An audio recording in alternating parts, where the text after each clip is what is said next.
is that you raised $50,000 for the Humpty Dumpty Foundation, which of course supplies essential equipment to hospitals, and that was just absolutely amazing to read about. What was it like to contribute to that charity and just that amazing cause? That was a very interesting. I'd only just had my son, and I went to a charity event with a friend of mine, and they were trying to recruit people for the following year's hike for the Humpty Dumpty Foundation. And I went to this thing, and I think I must have been, postnatal. Emotions are high, basically. You've got the hormones raging.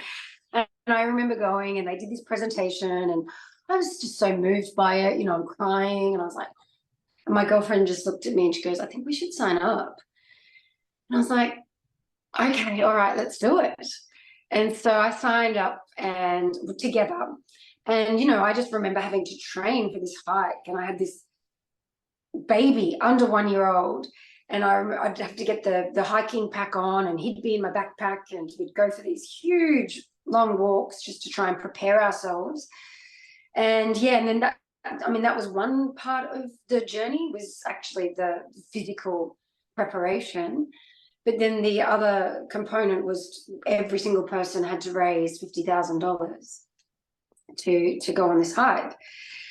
And it was no easy feat, it was really hard to raise that money. But we did it. When you put your mind to something, it's quite incredible what you can accomplish. Unfortunately, I didn't quite make it to the top. I made it to the night before summit, and that day I just felt really unwell, and I couldn't think properly. And I felt like I was on another planet. People were talking to me, and I was just, it was horrible. And basically, I think it's quite a common thing, but I was a bit annoyed with my dad, actually, because he said to me afterwards, he goes, "Well, I could have told you I'm hopeless at altitude." But you get to a particular point, and basically what happened to me is I got pulmonary edema, which is all the capillaries in your lungs start to burst, and you literally start drowning in your own blood and suffocating, from the blood of the burst capillaries.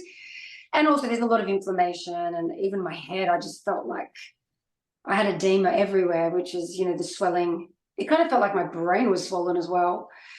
So yeah, and the only thing that can help is to go back down. So, but it's interesting, they don't have helicopters, or I think it's too high for choppers to reach. And so the only way down is to walk yourself back down.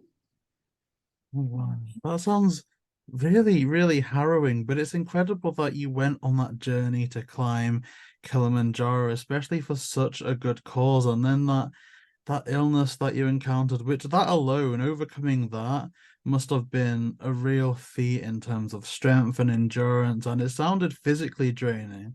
But in terms of the mental capacity, what was that like on top of all of the physical stuff that was going on? Well, I mean, the thing it is, and you do have to kind of not restrain yourself, but pace yourself. You're pacing yourself. And what was beautiful about the experience was you're connecting to this phenomenal group of people. You're all there with the same goal. So gorgeous connections came out of it. And then also, it's a wonderful cause, the Humpty Dumpty. They raise lots of funding for premature babies. They lots of different things that they raise money for.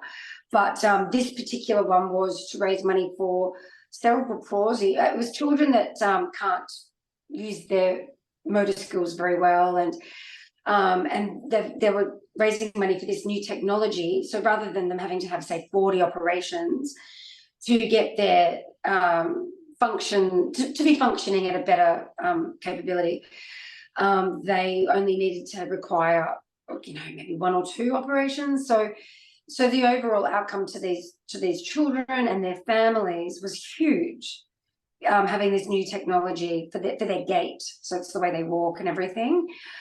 So that, I mean, just to know that I helped contribute to that was, you know, a huge, what's the word? I mean, I always love to do something that will give back socially. But you know, that makes you feel amazing, you know. So that part of it was gorgeous. And what was also really nice was the landscape of Africa. Doing Kilimanjaro, you don't realize, like, you start sort of in this rainforesty area, and then you move into like this really arid sort of, felt like you're on another planet. And then you know, you end up at the very end and it's kind of snow-capped, like it's freezing below, like honestly freezing.